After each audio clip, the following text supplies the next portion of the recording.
ايوا هانتي يا اختي، الا بغيتي تزياني ليا وتبيضي ليا البيوضه ديال بصح الوجه ديالك يولي صافي حليب، اللي شافتك تسولك على السر. ديري ليا هذا الماسك الخطير كيعطي واحد النتيجه خياليه البنات في التبييض. اقسم بالله يعني واخا يكون السواد ديال 20 سنه كيتحيد بهذه الوصفه البنات. غير جربوها ردوا عليا الخبر وحيدوا عليا شويه العجز. هذه الوصفه راها مجرباها البنات كتعطي واحد النتيجه زوينه في البيوضه. الا عندك اختي شي مناسبه قريبه ولا عندك شي عراضه ولا شي خطوبه، ديري لي هاد الوصفه هادي وردي عليا الخبر في التعليقات. راه اللي جربتها غادي تصدم في راسها، غتصدمي في راسك، لانها كتعطي واحد البيوضه زوينه من الاستعمال الاول. المهم تابعوا معايا البنات الفيديو حتى التالي خطوه بخطوه. والناس جداد اللي اول مره تيدخلوا القناه ديالي كنقول لكم مرحبا والف مرحبا. فما تنسوش الاشتراك وتفعيل زر الجرس باش يوصلكم ان شاء الله الجديد. وغادي ندوزو دابا تشوفوا معايا المكونات. لكن قبل احبابي كنتمنى انكم تدعموني بواحد اللايك كيف ما كنجيب لكم وصفات في المستوى. تنتوما احبابي ما تبخلوش عليا باللايكات ديالكم وخليو لي شي تعليق زوين اكيد. وغادي نبداو على بركه الله. عندنا اول مكون هو اللفت. فبالنسبه للمتتبعات اللي تيتابعوني من الدول العربيه، هذا كنسميوه في المغرب باللفت، ربما في العراق كيسميوه بالفجل، ربما لانني لقيت في التعليقات تيقولوا هذا الفجل. فكل وحده يعني من اي دوله يعني كنتي كتبي لنا يعني في التعليقات الاسم اللي نتوما يعني كتسميوه في البلد ديالكم، هكا باش نستافدوا باش نعرف يعني هذا المكون الاسم ديالو يعني في كل بلد. والمهم تناخذوه وتنغسلوه بطبيعه الحال وكنقشروه كيف ما كتشوفوا معايا. بالنسبه للفت كيعطي واحد البيوضه اللي خطيره للجسم والبشره، يعني كيبيض بسرعه، كيعطي نتيجه يعني سريعه في التبييض. كنقشروه ومن بعد غادي ناخذوا الحكاكه اللي كتكون رقيقه وغادي نحكوه في الحكاكه كيف ما كتشوفوا معايا بهذا الشكل هذا. غادي نحكوه مزيان يعني حتى يعني نحكوه يعني وحده كامله كيف ما كتشوفوا معايا. بالنسبه للمكونات كل وحده غادي دير القياس اللي غادي يكفيها الجسم ديالها. فانا غنعطيكم هنايا يعني المكونات.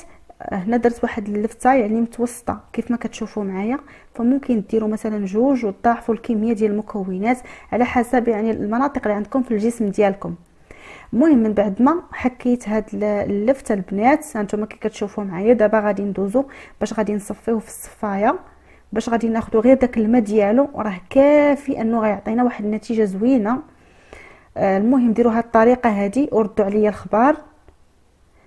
صافي دابا غادي نصفيه هكا في الصفايه باش ناخذ ليه داك الماء ديالو كيف ما غادي نشوفوا معايا. بالنسبه اللي ما بغاتش تحك اللفت راه ممكن اختي تقطعيه مرصوات صغار وديريه في الخلاط الكهربائي وتطحنيه وتاخذي ليه داك الماء ديالو. راه ممكن يعني على حسب كل وحده دير اللي الطريقه اللي جاتها انسب واللي جاتها يعني سهله. صافي غادي نستمر بحال هكا حتى يعني نصفيه مزيان. وعاد باش غادي ندوزو نشوفوا المكونات اللي باقا لينا يعني اللي غنضيفوها ان شاء الله. المهم غادي نبقى نحط لكم ان شاء الله البنات اقتراحات يعني في المنتدى. بقاو تدخلوا كلكم صوتوا لي على الوصفه اللي بغيتو هكا باش نشوف الوصفه اللي عليها اكبر عدد من لي فوت او اللي من التصويتات هي اللي نشاركها معكم ان شاء الله. فغادي نبقى نحط لكم يعني بزاف ديال الاقتراحات وانتم صوتوا لي على الوصفه اللي بغيتو هكا باش نعرف يعني شنو كتبغيو. المهم دابا من بعد ما صفيت هذيك الكميه ديال اللفت كيف ما كتشوفوا معايا، خديت هنا غير الماء ديالو. دابا غادي نحتاجوا لواحد الكاسرونه غادي نديروا فيها هذا الماء ديال اللفت بهذا الشكل هذا. غادي نزيدوا عليه واحد الملعقه صغيره ديال نشا الذره او زهره الذره، انا غنوريها لكم. فبالنسبه للبنات اللي عارفين يعني النشا راه ماشي مشكل، انا كنبين غير للناس اللي كيتابعوني ما كيفهموش اللغه ديالي كاع، من امريكا من بلدان يعني واحده اخرى ما كيفهموش لا العربيه لا اللهجه المغربيه لا حتى شي حاجه، داكشي علاش كنوريكم. المهم درت ملعقه صغيره ديال النشا وغادي نحركو مزيان حتى يذوب لينا.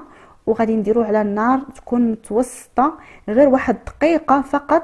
راه مع التحريك المستمر غيولي لينا بحال الكريم. وغنرجع معكم دغيا دغيا باش تشوفوا معايا باقي المراحل. هنا من بعد ما داك الكريم يعني ولا الشكل ديال داك الخليط بحال الكريم، غير خلطوه مزيان باش ما يتحرقش ليكم. دابا غادي نديرو في هاد السلافه نتوما كي كتشوفوا معايا البنات، غير النشا ما تكثروش بزاف، راه كثرتوا بزاف غتجيكم الوصفه عاقده بزاف، غتجيكم قاصحه وغتخسر ليكم. المهم هذا هو القياس اللي عطاتني هاد الكميه اللي درت انا، يعني درت لفته تقريبا متوسطه كيف ما شفتوا معايا، عطاتني هاد القياس هذا. دابا غادي نحتاجو الزبادي او لا ياغورت. انا عندي هذا بيرلي كيف ما كتشوفوا معايا، هذا جبن طري، ممكن تعوضوه بزبادي طبيعي بدون سكر او لا ياغورت طبيعي بدون سكر. المهم البنات غير باش هكا اي وحده بغات تسولني على شي سؤال نكون انا جاوبت عليه هنايا. هادشي علاش انا كنبسط لكم كنعاود الهضره بزاف، هادشي علاش كنبغيكم يعني اي وحده بغات تسولني على شي حاجه نكون يعني مجاوبه عليها هنايا. غادي نديرو تقريبا واحد الملعقه كبيره وغادي نخلطو مزيان حتى يولي لنا خليط كريمي بحال الكريم كيف ما كتشوفوا معايا بهذا الشكل هذا. بالنسبه هاد بيرلي او هاد الياغورت راه مبيض البنات للجسم، فيه بزاف ديال الفوائد للبشره وللجسم، لا بالنسبه للترطيب ولا بالنسبه يعني للتبييض، فيه بزاف ديال الفوائد، فيه بزاف ديال الفيتامينات المغذيه للبشره بزاف. صافي كنخلطوا الخليط ديالنا حتى كيولي لينا على شكل كريم كيف ما كتشوفوا معايا. دابا غادي نزيدوا على هاد المكونات هادو الحليب بودره. الحليب بودره ممكن ديروا اي نوعيه متوفره لكم، سواء يعني ديال الاطفال او لا، مهم حليب بودره وصافي اي نوعيه عندك. غادي نديروا نصف ملعقه كبيره كيف ما كتشوفوا معايا، وغادي نخلطوا المكونات مزيان حتى يولي لنا الخليط بحال الكريم. المهم البنات اللي بغيت نقول لكم اي وصفه كنحطها لكم على القناه ديالي الا وكنكون مجرباها كتعطيني يعني نتيجه 100%، نتيجه واضحه عاد باش كنحطها لكم. ما كنحطش لكم شي وصفه يعني اللي ما مجرباهاش او اللي ما كتعطيش نتيجه، يعني غادي تجربوها وتعذبوا على والو. فاي حاجه كنحطها لكم غير ديروها بعينيكم مغمضين بدون تردد. المهم من بعد ما تنخلطوا هاد المكونات شوفوا كيفاش كيوليو بحال الكريم تماما. المهم تتخلطوهم مزيان حتى كيندمج لكم داك الحليب المجفف مع باقي المكونات. دابا غادي نخليو هاد الوصفه على جانب وغادي ندوز نعطيكم واحد المقشر البنات، مقشر خطير خطير خطير خطير، غير جربوه حتى هو وردوا عليا الخبار. هذا المقشر ساهل، مكونات ساهلين البنات. غادي نحتاجو فيه الشوفان او الخرطال، كيكون مطحون ولكن ماشي مطحون بودره، كيطحن ولكن كيبقى شويه كيف ما كتشوفوا معايا باش كيعطينا داك التقشير. هذا هو الشوفان. المهم غير الناس كيف ما تنقول لكم الناس اللي ما كيفهموش اللهجه ديالي يعرفوها شنو هو. عندي هنايا ثاني مكون هو الروز حتى هو كطحنوه. هنا انا ما طحنتوش بزاف يعني باش يعطيني داك التقشير، طحنته غير مهم ما بين وبين كيف ما كتشوفوا معايا. ولكن راه واخا ديروه يعني مطحون الروز كيعطي داك النتيجه ديال التقشير. عندي هنايا زيت الزيتون البكر، غادي تضيفوا منه واحد المعلقه صغيره عامره وغادي نخلطوهم بهذا الشكل هذا. غنخلطوهم غير شويه. هاد الوصفه البنات كديروها اي منطقه في الجسم في هذيك الكحوليه ولا الزروقيه ديروها وشوفوا النتيجه كيفاش دايره، راه كيعطي واحد النتيجه رائعه البنات في التبييض وفي ازاله الجلد الميت ودوك الاوساخ وكلشي البنات، كلشي داك الاطراس ديال الحبوب اللي كيبقى زرق مع داك القشور اللي كيبقاو لاصقين ديال الحبوب كلشي كيتحيد. هذا المقشر ممكن ديريه حتى الوجه ديالك ولكن غير بشويه البنات على الوجه. وغادي نديروه جوج مرات في الاسبوع سواء الجسم او لا البشره. بالنسبه للوجه ديالها حساس ديري غير مره واحده اختي في السيمانه بارك كافي لان البشره ديالك حساسه.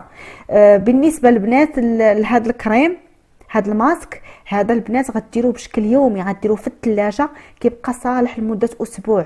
غير ما تجبديش وترديه، خدي منه في الثلاجه وخليه في الثلاجه، خدي منه يعني القياس اللي غيكفيك. ديروه للوجه ديالكم البنات يوميا، ديريه خليه 20 دقيقه، وغسلي البشره ديالك بالصابون ديال الحجره، يعني بالصابون ديال المنجل، الصابون الطبيعي هذاك هو اللي بغيتوه البنات الوجه ديالكم يبقى زوين ويبقى صافي. غسلوا برك الصابون البنات، راه رائع رائع عن تجربه وراكم عارفين. هادشي اللي كاين. نتمنى ان شاء الله الوصفه ديال اليوم تكون عجباتكم والمقشر يكون عجبكم وتجربوه مع البنات وتردوا عليا الخبر. راهم وصفات يعني 100% مجربه. وتهلاو ليا في راسكم وفي امان الله.